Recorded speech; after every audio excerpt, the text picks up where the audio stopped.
All right. Well, I'd like to welcome you all. Thank you so much for attending this EBSS Current Topics Forum. This, of course, is Demystifying Evidence Synthesis Methods. This is a forum that is hosted regularly by your members at large on the EBSS board, the Education and Behavioral Sciences section of ACRL, if you don't know EBSS.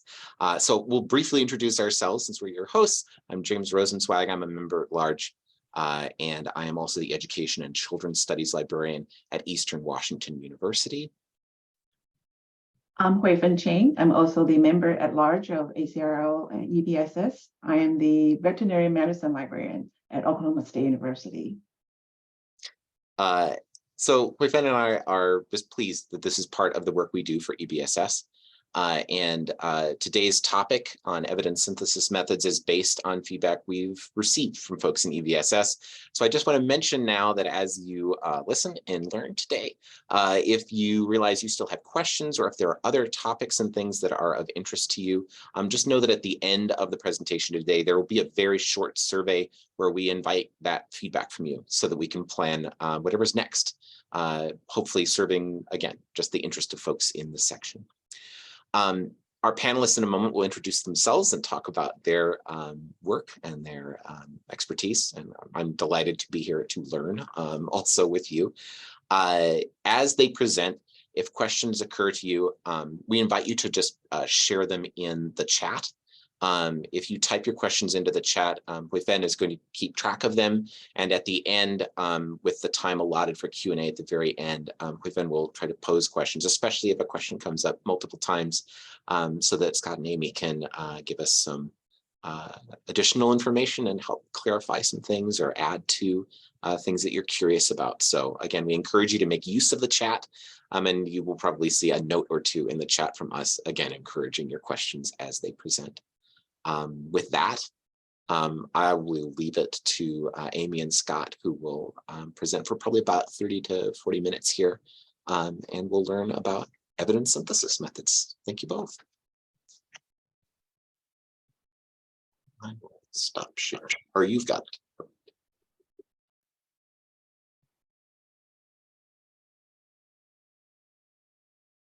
Hi. You know, Amy, we got the weird black box thing going on. Oh no. Okay, let me back up and try again. We just practiced, so I don't know what would be different. How about now? Yeah, just still there. Okay. Let me try mine and see if that works. Okay. Slideshow. Oh. Okay.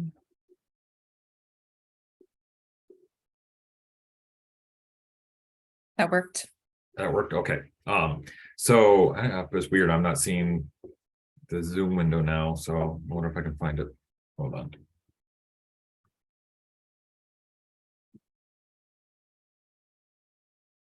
Oh, okay. I'll look to the side here. Okay. So Amy, why don't you go ahead and I'll move slides here. Why don't you start with introducing yourself? Yeah, so I'm Amy Riegelman. I'm a social sciences and evidence synthesis librarian at the University of Minnesota. I'm the liaison for psychology, educational psychology, speech language and hearing sciences, and child development. And all four departments have asked me for help on systematic reviews before. I co-chair our systematic review service, and I'm on the Campbell Collaboration's Information Retrievals Methods group. And I'll talk more about this later, but I'm co-PI on a grant that is training librarians on supporting evidence synthesis. Scott? So I'm Scott Marsalis. I'm a librarian for social work, family social science, and kinesiology at the University of Minnesota, and one of Amy's colleagues. And sorry, I'm just going to move my chat box over. I'm also on the Campbell Collaboration Information Retrieval Methods group, and I'm an information specialist on the social welfare group. So that means that when new proposals for where proposals for new reviews come into Campbell in social welfare and some related areas. I'm one of the people that might review it and give feedback and try to really focus on the search and improving that before that it gets to the next stage. And I'm one of the instructors on the team that puts on the Evidence Synthesis Institute that Amy just mentioned. So what we're going to talk about today is, why do evidence synthesis? We'll talk about the evidence synthesis review types, and then how librarians can be involved, how librarian support fits into the methodologies, and then share a few key resources for more information after this meeting. So why do evidence synthesis? Evidence synthesis is refers to the process of bringing together information from a range of sources and disciplines to inform debates and decisions on specific issues. They are an accurate, concise, and unbiased synthesis of the evidence, and is therefore one of the most valuable contributions the research community can offer to policymakers. And that's from a systematic review. I'm sorry. So that's from a I'm trying to remember. It's from the National Academies. Is that correct, Amy? A systematic review is probably the most common or most familiar type of review methods, but there's a whole family of evidence synthesis methods. The language is still evolving a little bit around this. We tend to use the phrase evidence synthesis methods for the kind of overall catch term. So the typical components of an evidence synthesis is a methodological, comprehensive literature search that focuses on a well-formulated research question. So these are really important as the librarians, as we'll talk about support later on. The search is not they're just conducted differently than you might say for if you're doing research for an article that you're writing, or even working with a student to try to find papers for articles for a paper. It's approached very differently. In that they identify and synthesize all of the available literature on a particular topic. So the goal is comprehensiveness and systematicness. So you need to document everything. Your approach is systematic. You do a lot of pre-work and then come up with your final searches and then translate them to other databases. They're conducted in an unbiased and reproducible way, and they identify gaps in the research. Often the purpose is to provide evidence for practice or for policymaking.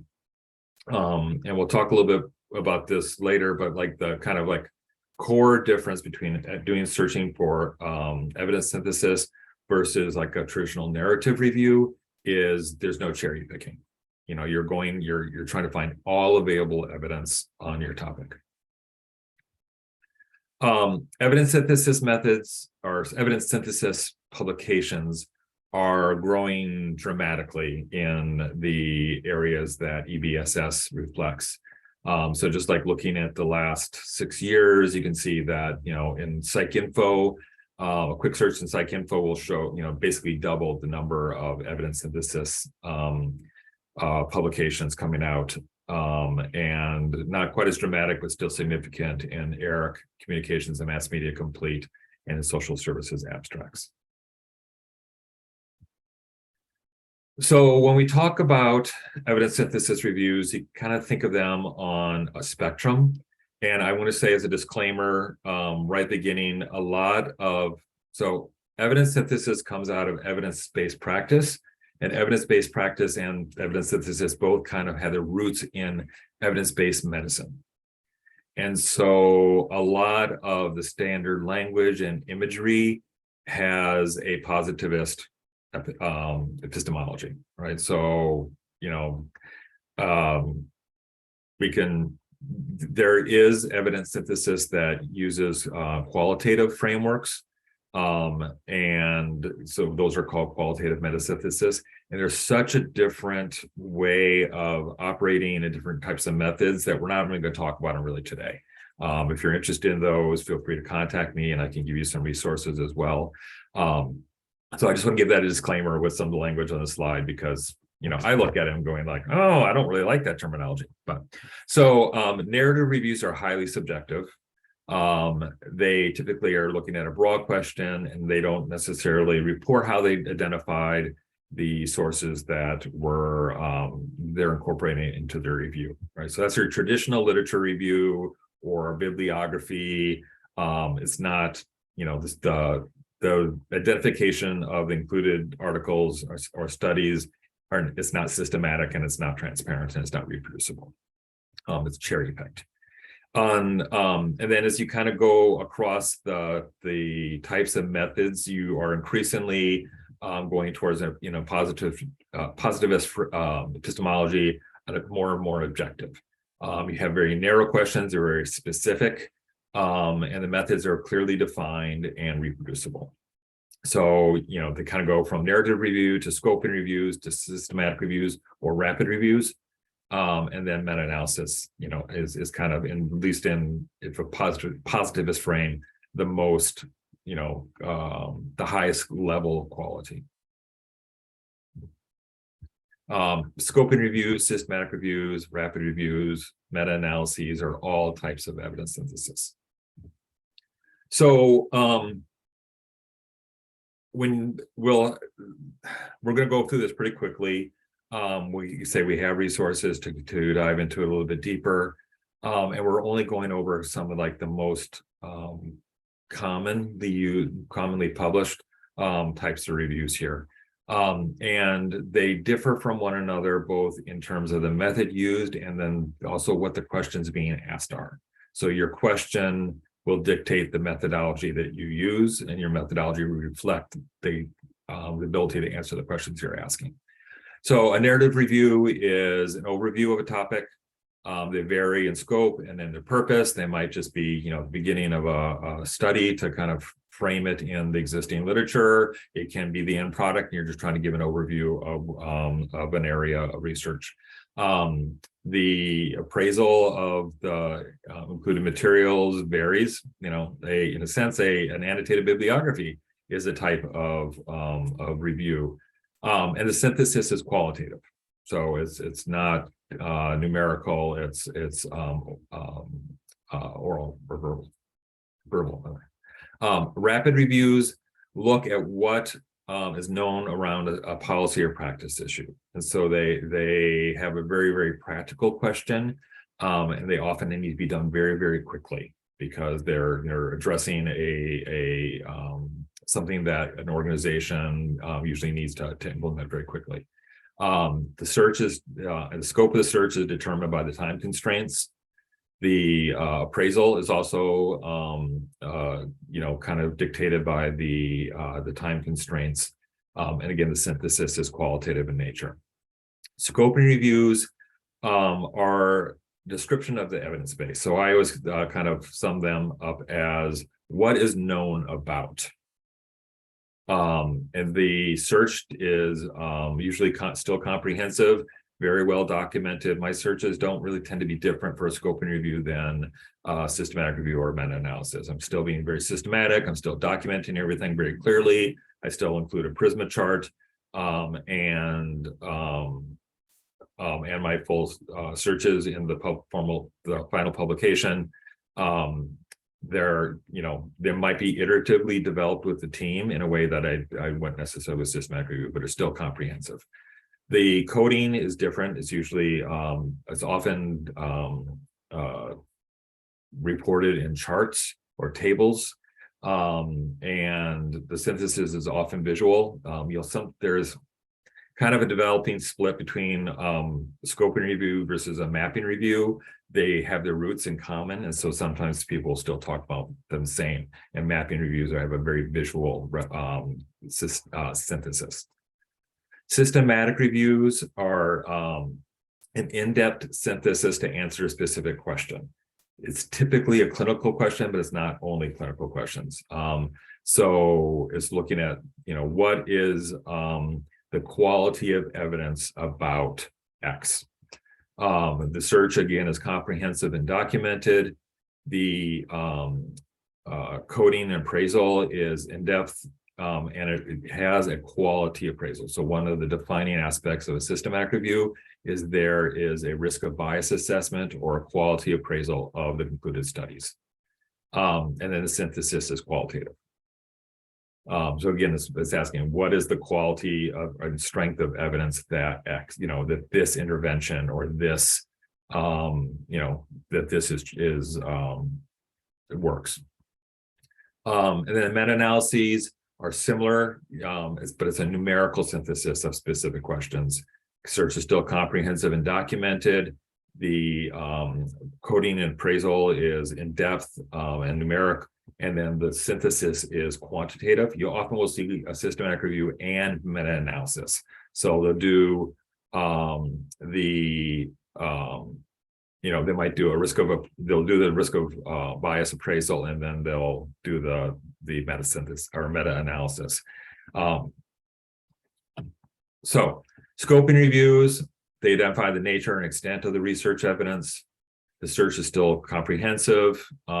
It does not include risk of bias appraisal, typically, and say it's narrative or tabular. The method was developed by Arksey and O'Malley, and it's been developed since. The current kind of methodological standard is the JBI Institute. And again, we'll have resources that will talk about like where you go for the methodological standards. Systematic reviews, again, appraise and synthesize the research evidence. Search is still exhaustive, but the quality assessment is really important, that you're really looking at what is the quality of evidence. Meta-analysis, again, is statistical. You're looking at the confidence intervals of the studies. Do they cross zero? Of all the studies out there, how many show that there isn't, that's not effective, how many show that there is, and of those, does the confidence interval cross zero? And so you'll see often a forest plot on those. So the classic article for understanding the review types, these are the ones that we share constantly, is Grant and Booth from 2009, a topology of reviews. It sets out very nicely the 14 main review types. There are some updates that have been done since, including Sutton, more recently looking at Meet the Review family, exploring review types, associated information, methods, requirements. Grant and Booth is the one that I typically share with my my teams when they're starting a review. So just quickly, I wanted to kind of share with you 4 reviews that have been published that I've been one of the co-authors on, just to give you kind of a sense of the different questions that are answered in these review types. So a scoping review, this was, I think, my first published review. And team, we're looking at it's a scoping study of Indigenous child welfare, the long emergency and preparations for the next 7 generations. So it does say scoping study on it. So one of the best practices is always to include in the title the type of review that is being conducted. And so this was looking at the experience of families involved in the child welfare, or of Indigenous families involved with child welfare system. A rapid review that I was involved with is reported out as a poster presentation. And that was looking at the implementation of behavioral health interventions within primary care. One thing with rapid reviews is the methodologies vary somewhat and often are dictated by the specific discipline that you're working in. So it's not like, if you're doing a scoping review on like Arksey and O'Malley and JBI, no matter what discipline you're in. But with rapid reviews, you really need to do some research to figure out what's the best practice for that, that discipline or subdiscipline. A systematic review that I was a co-author on was looking at parenting interventions for refugees and forcibly displaced families. And then a meta-analysis that I was involved in looked at the effectiveness of Generation PMTO, which is another parenting intervention to promote parenting and child adjustment. So, and the first author on that meta-analysis is a PhD student that I used to work with. Unfortunately, she left our institution, and she took a class in one of Amy's departments on doing meta-analysis. And I've worked with her on, I don't know, probably half a dozen reviews now where she is like the methodological expert, even though she's still a PhD student, just because of her involvement in the class and her, frankly, her brilliance. So, and then lastly, just wanted to share this screen, a quick screenshot for you. So the Cornell University Libraries, we collaborate with them a lot at the University of Minnesota, along with Sarah Young at Carnegie Mellon.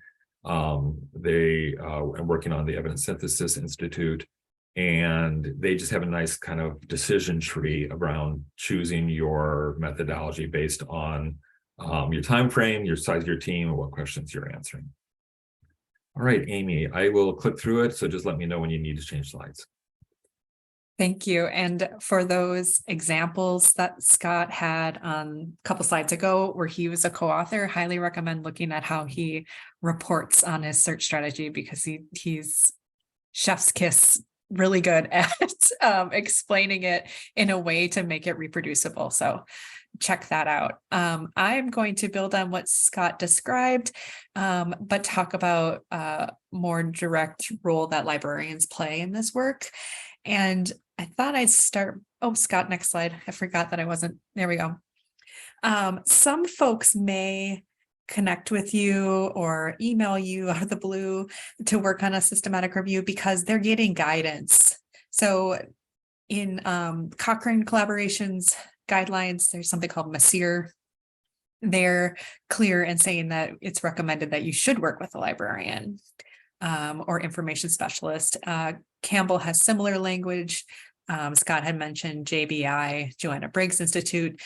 Places like that also have in their guidelines more information on working with a librarian. So it is recommended by these folks, and it also comes up in peer review. So a study could get criticized for having a poorly done search, and they'll say, please work with your librarian to develop a comprehensive reproducible search. And so these are some reasons why folks might be getting in touch with us. Next slide. Okay, I think we have time to play it, Scott. Piece of advice I give to anyone doing a systematic review is you go straight to the library and find the search expert.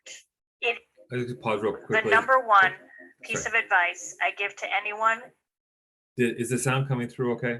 Yes. Sorry. Doing a systematic review is you go straight to the library and find the search expert. It is impossible to do this without expert knowledge.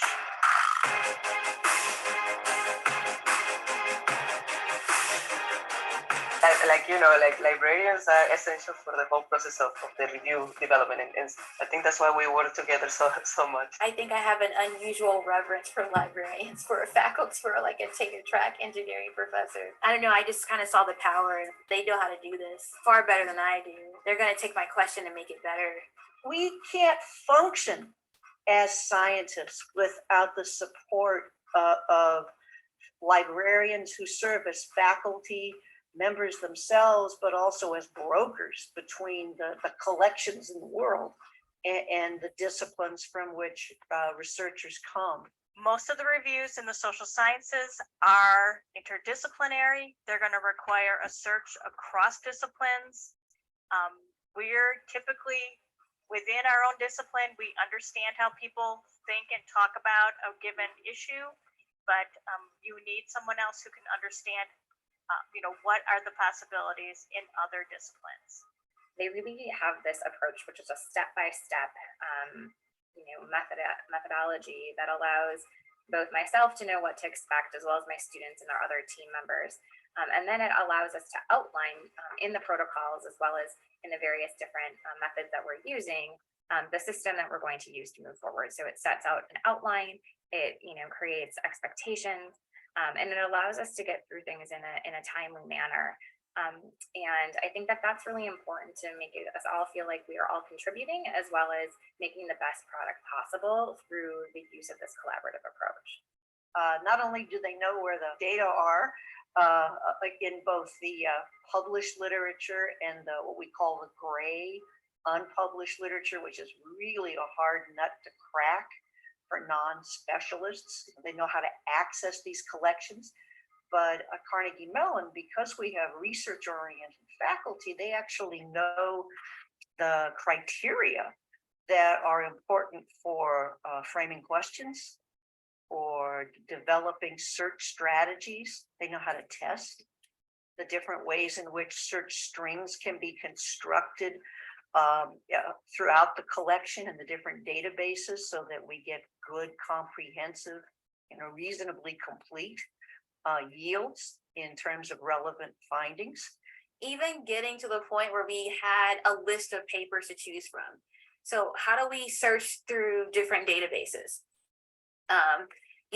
When I'm looking up papers, my and or is pretty good for PubMed and Google Scholar, but that's not going to get you every paper in the field, right? Which is what we're trying to do.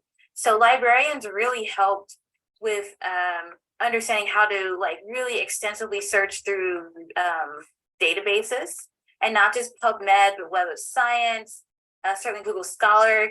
Made me think about the patent arena, or white papers, or I was at that point thinking to myself, well, I think we've got enough. I think we're gonna get all the papers. I'm like, no, that's not all the papers. There's a few other places we should look. Like, are you sure? And I'm like, yeah.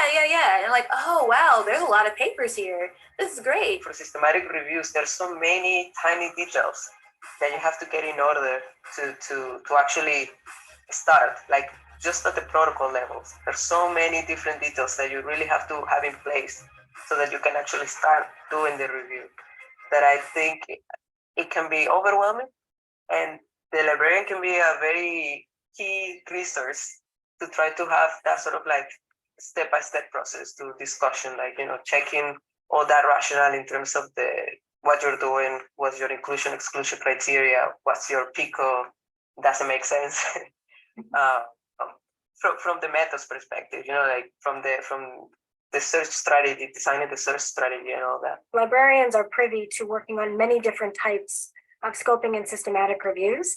And there's a lot of expertise that they can bring in at the outset that will just help the researchers reflect on the fact that although they're looking for very specific content, the methodology that they're using is probably new and will certainly benefit from someone who's had an opportunity to work across many different types of reviews. I did a national review working with one of my volunteer organizations, and it took 3+ years maybe. And after that experience, I kind of swore off systematic reviews or reviews just in general. And then I really wanted to do a project with a student. We wanted to incorporate them into our curriculum. And when we did that, we reached out to the librarians at our university, and there was actually this beautiful request form that allowed me to think through my research question, put together my team, a timeline, and really that kind of process allowed me to think through kind of what we were hoping to do and how we were going to do it. And so that's kind of how I started to get more engaged in doing these regularly. It was really this, kind of beautiful process, efficient process that allowed all of us to work at the top of our scope to do the reviews. At the outset of the course, I really tried to emphasize the specialization of librarians in the sense that they are specialists of knowing how information is stored and how to best access this information. And so I think really utilizing librarians early on in the process is extremely important. And I know our students have really benefited from meeting with our university librarians. And I continue just to advocate for having librarians involved in any meta-analysis team at the earliest stage possible.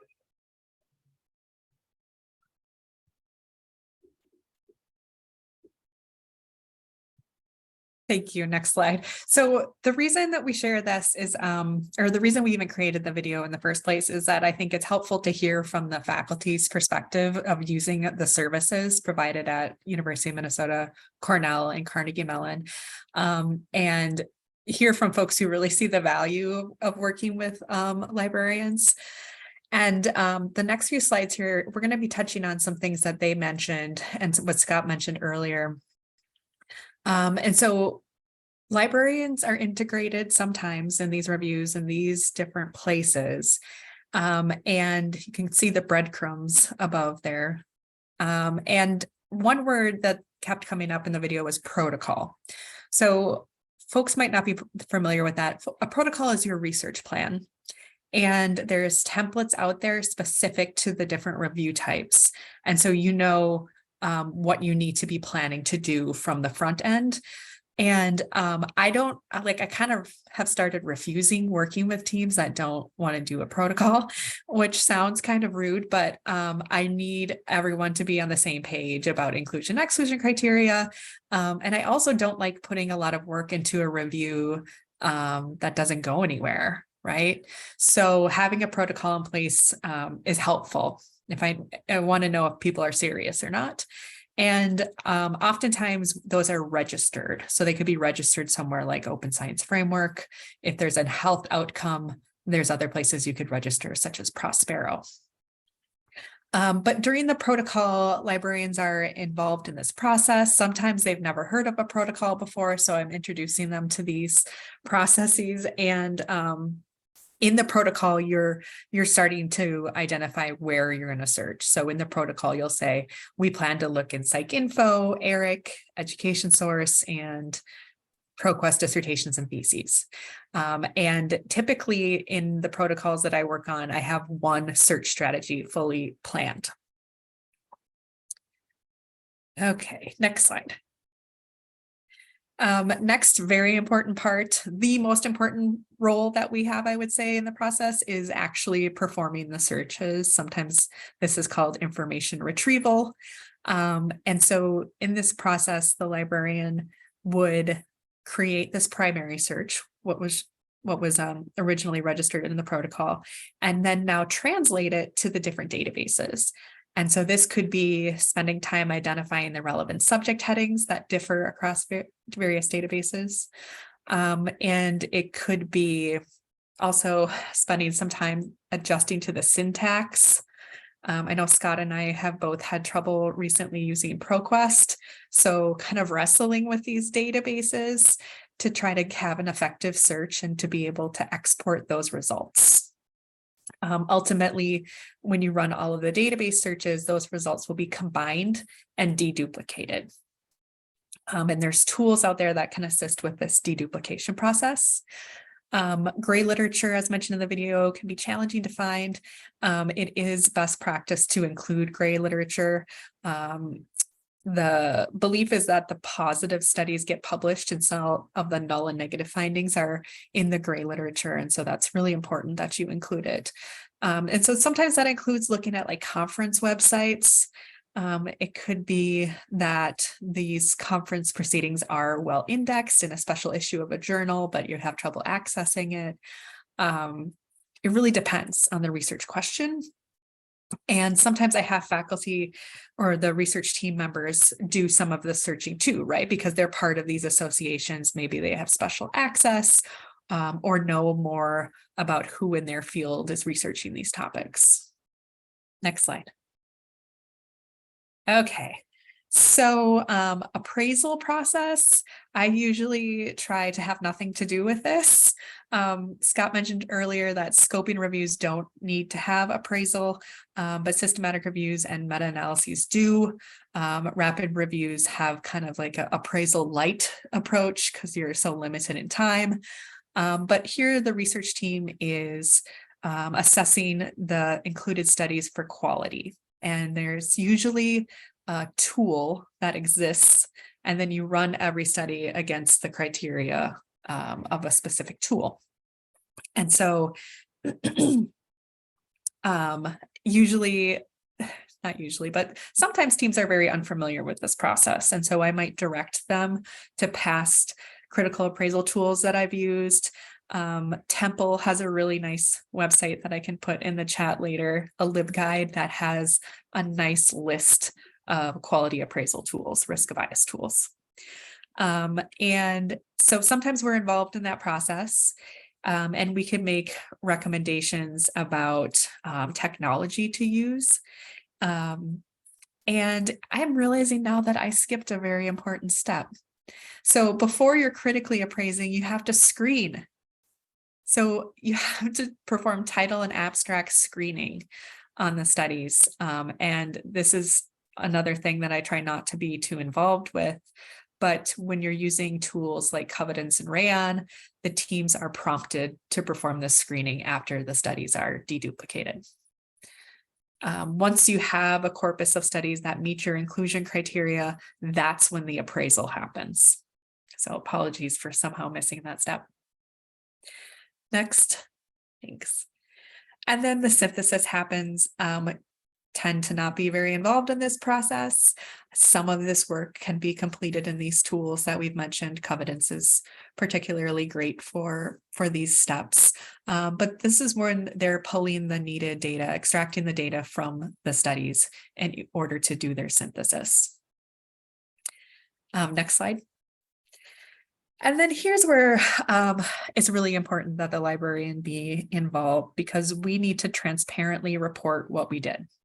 And so in the methods section of the paper, we follow the PRISMA, usually PRISMA guidelines, which are the preferred reporting items for systematic reviews and meta-analyses, PRISMA, to know exactly what to include.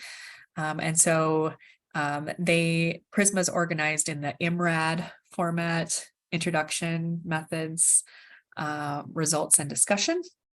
And so once you look at that, those guidelines, it helps clear up what you need to be reporting. And so somebody should hopefully be able to pick up what you've reported and be able to run the search and get the same search results. Next slide.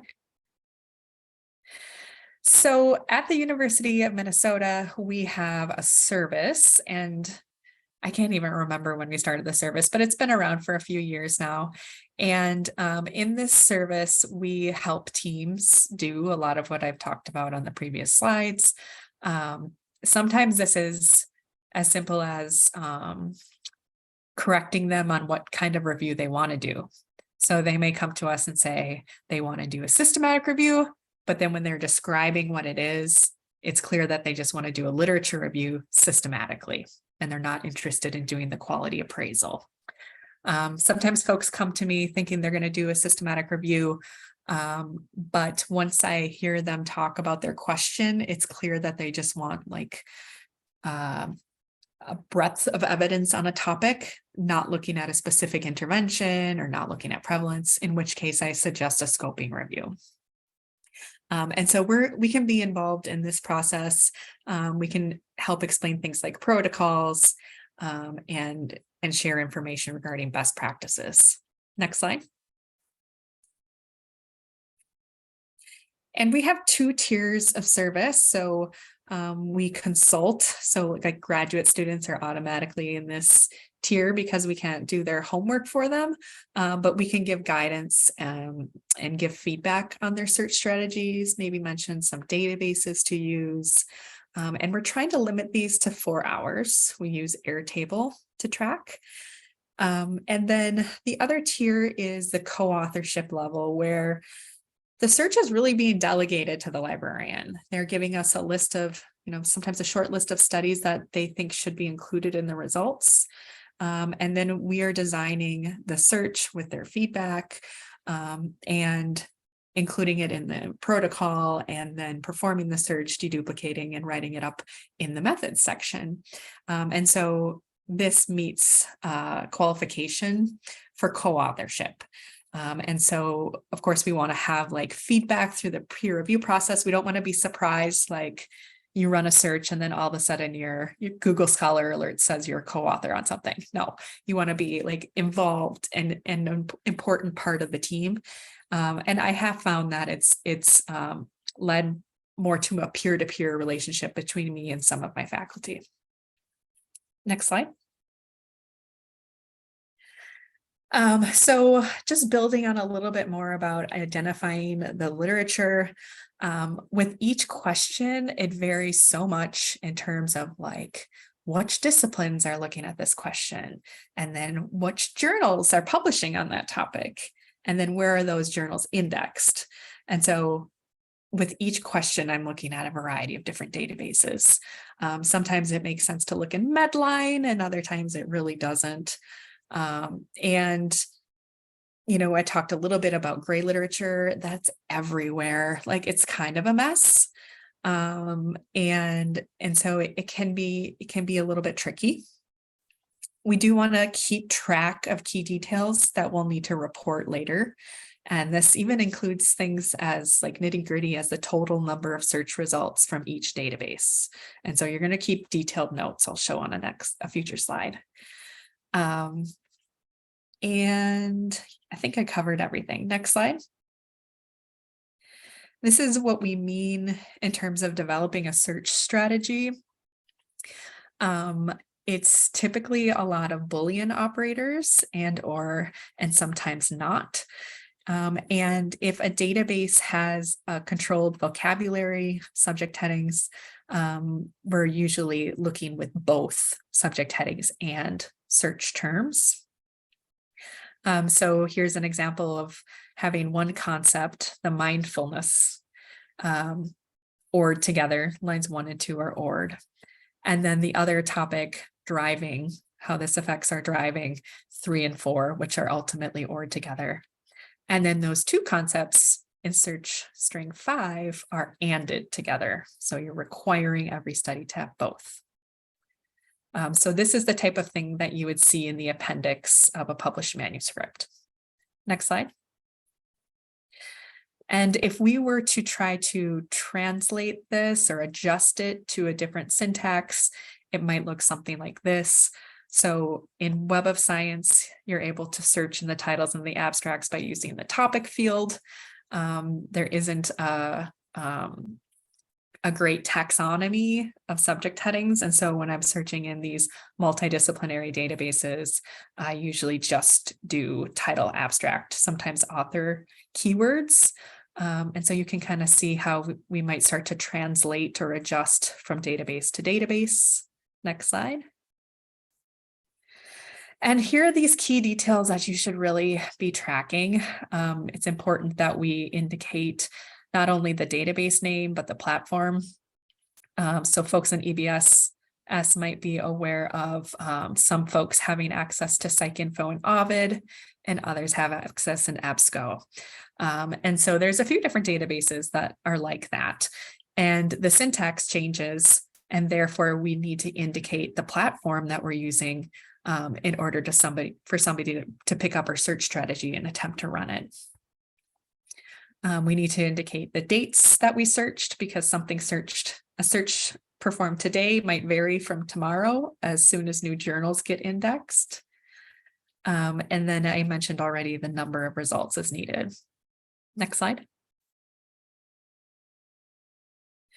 Write-up, I mentioned this mostly, I think, PRISMA, preferred reporting items of systematic reviews and meta-analyses, is commonly advised by journals. They'll say, like, we're not going to publish systematic reviews and meta-analyses unless you adhere to PRISMA.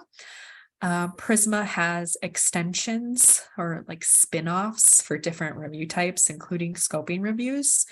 And so I would recommend poking around on the PRISMA website to see if they have more information on a review that you're working on. Next slide. Here's an example of author guidelines for a psychology journal where they're being clear that PRISMA must be adhered to. Next. And so the IMRAD format for the PRISMA guidelines is on the left. It's a checklist, and some journals will require that you indicate the page number that you're reporting on each of these things. I've had one journal do that. And this is just a screenshot. There's a full other page included in those guidelines. And on the right, we have a PRISMA flow. And as you start reading more systematic reviews, you'll see these flow diagrams where you're indicating the number of search results and then how many are removed that are duplicates, how many get screened out during title abstract phase, etc. throughout the whole review process. And so this is something that's typically embedded right in the body of the paper as a figure. Next. Okay, so I want to make sure we have time for questions, but if you are left with unanswered questions and you want to really do a deep dive, I recommend applying for the next Evidence Synthesis Institute. This is the institute that Scott and I both work on. The next one is in March. And so the application period hasn't opened yet, but it will, I'm assuming, at the end of November. If you visit that website, z.umn.edu, I'll put it in the chat, /ES Institute, you can see more information about signing up to be on an email list to be notified when it opens up. And it's competitive. Scott and I have both read applications before, and so I recommend being clear and maybe detailed even in your submission. Thanks, Scott, for putting the link in the chat. And then I'll also just remind folks that it is intentionally designed to be outside of the health sciences. There's a lot of health science learning opportunities out there through Medical Library Association. Pittsburgh used to have a training, and Michigan does have a periodic training. And so what's different about our institute is that it's addressing topics in the social sciences and science and engineering and agriculture, and these just in these disciplines outside the health sciences. Next. So this might be better for you when you're accessing the slides. I can put the link in the chat again for the slide deck, but here's referring to some key resources that have been recommended, and you can maybe just click through those, Scott. The SR toolbox, I'll just point out, is nice for looking for ways to looking for tools to recommend for your teams. Some of them are free, some of them cost money. Scott and I have opinions on which tools are best, but perhaps you might want to read more about their descriptions in that toolbox. And I think this would be a good time to open it up to questions. James, did you want to moderate that? Hui-Fen, Scott. I mean, either one of us can do it. So I've been tracking questions, and thank you so much for all of you who are submitting questions. And first of all, thank you, Scott and Amy, for that wonderful presentation. I myself being recently asked for participate a couple of scoping reviews. I can relate to a lot of what you have just described. So we have some questions from the audience. We're going to start with some searching related question. So one person asked, can you talk a little bit about searching great literature, maybe sources that surprised you or were unexpectedly fruitful? Scott, do you have an example? I don't. I was hoping you might take this one. Yeah, I mean, I'm working on a review that's about teaching statistics and a specific method and whether or not it's effective. And they have one conference that I had never heard of before that's not really well indexed, that's on this website. I had to use the Wayback Machine to go to get prior years of these conference proceedings. So it can be very specific to a question. And I guess I'll also say, gray literature isn't those necessarily those tricky things. It can also be dissertations and theses that are, sometimes well indexed in these various databases, and definitely in ProQuest dissertations and theses. Gray literature can be discovered also in Google Scholar, as you can imagine. It could be government reports. So if you're supporting education, it might be some things that you're finding indexed in ERIC, or things that you can find by searching online in whatever domain you're interested in, or maybe I should say government entity. If you're looking internationally, that would, really open up where you're needing to search for gray literature in terms of government reports. But if you're focused specifically on the US, you can maybe do some searches at usa.gov.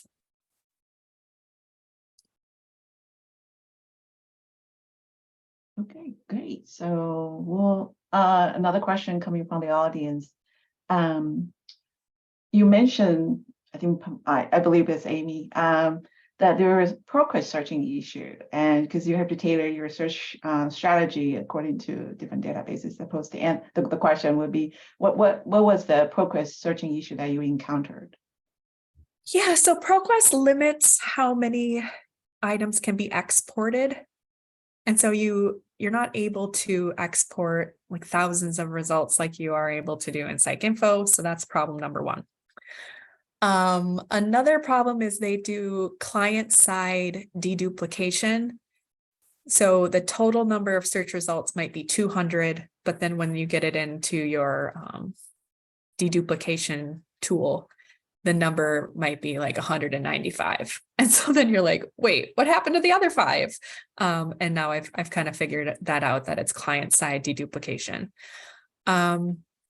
Also, the search seems to struggle with too many Boolean operators.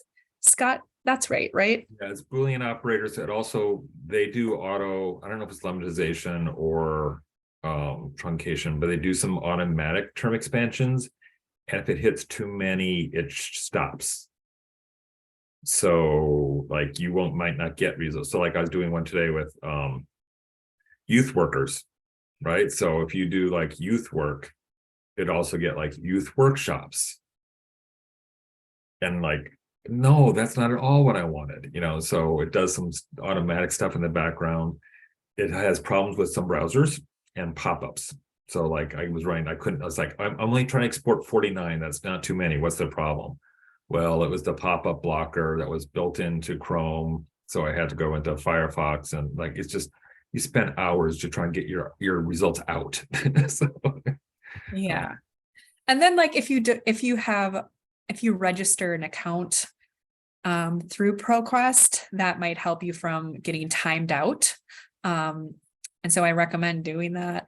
Yeah. But whenever I'm conducting a search in a ProQuest database and then I go to sign in, it defaults to all of the ProQuest databases. So it takes like, I was doing a very tailored search for like social services abstracts or whatever. And then when I log in, it's all of a sudden looking at all of these ProQuest databases that I don't want. And so ProQuest is just not very systematic review friendly. Yeah, so I saw in the chat that EBSCO is also sometimes unfriendly. If you are going to be doing many reviews, at least for APA PsycInfo and Medline, if you are, you know, if you can lobby to have your institute use Ovid or Ovid as the platform, it's just much more friendly to these types of methods. We move on to another question, Hui-Fen. Sure. This question comes from James. So for institutions that are smaller public regional university, and so he's wondering if serious evidence synthesis really requires that the team have access to the resources at like a big R1 institution. Is that true? Or are people having access with this at places that can afford all the databases they had to have? Yeah, I think this is like one of the huge differences that sometimes you have to work with administrators to understand is the difference between the social sciences and like health sciences in terms of like supporting evidence synthesis. Like, you know, if you're in the health sciences, like you need to have Medline, but PubMed is free and can work, right? It's like, well, you should have Embase is outrageously expensive. You know, most, you know, that have a healthcare program have Synol. Like, so there's very few databases and interfaces that you need to know. Where those of us who work in other, in EBSS type disciplines, it's like there's a whole host of databases. Very few of us have access to all of them. You know, we don't have Asia, for example.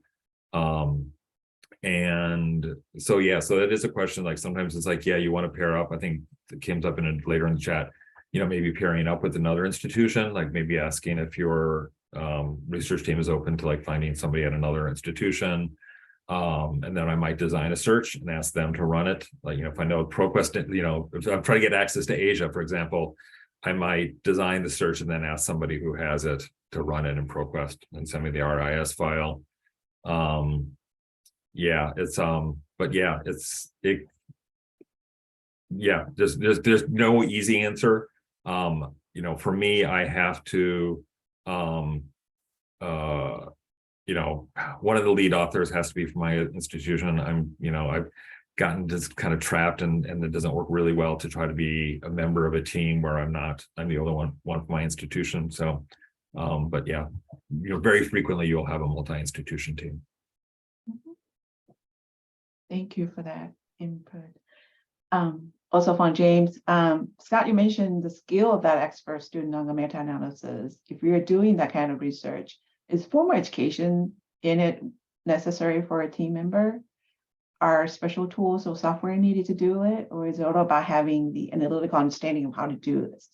I think they probably, I don't know that everyone would have some like formal, not all class, you know, not all programs have, for example, workshops and meta-analysis. There are short courses out there.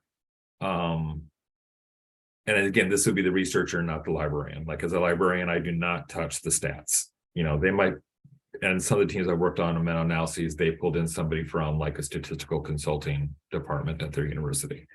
It doesn't necessarily require, I mean, there's packages for R, so it's not like they necessarily have to have an expensive. The SR Toolbox, I think, might have some things. Probably a lot of, with SR Toolbox, there's a lot of stuff that's designed for PubMed. So that, you know, sometimes, but, you know, I know there are other packages for R and other kind of open source packages as well.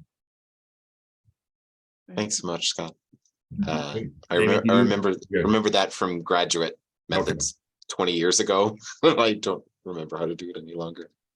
Folks, I'm afraid I'm looking at the clock and we have to be pretty good at being prompt. So I certainly want to thank Amy and Scott for sharing their expertise. I am going to drop into the chat and I hope that folks will respond. As Scott and Amy mentioned, like they have ongoing education around this.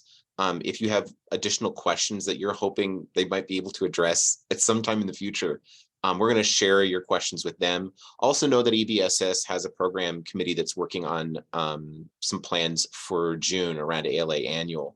And they're also interested in evidence synthesis, and we'll be sharing questions with them as well.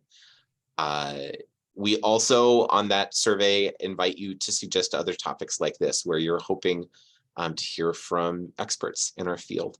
It's great to be able to learn from each other.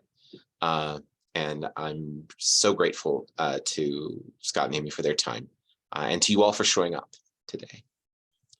I see some questions coming in. I don't know if in this last minute, if Scott, maybe you want to answer the compatibility problems between covidence and RAS files from citation managers like RefWorks and Mendeley. Is that an issue you're aware of? I think I can speak quickly. I would not use Mendeley for systematic reviews. It screws up your numbers for some reason. Zotero works pretty well if you don't have funding for a tool like Covidence that has all of the bells and whistles. I've never used RefWorks. Our institution dropped it for systematic reviews. EndNote and Covidence work really well together in terms of like bulk uploading full text. And so I would say I lean in the recommendation of Covidence and EndNote combo. Thanks so much, Amy. Yeah, it's pricey. Money is such a problem. My last reminder to you all is this is one of the things EBSS does for you. And so if you have other questions or suggestions, if there are things that you wish EBSS would engage with, just remember that EBSS people. It's folks like Hui-Fen and myself. And so if you want to reach out to us as your members at large or other members of the board at any time, please do, because we're always looking for ways we can continue to help each other. Thank you all. Here we are, right on the dot.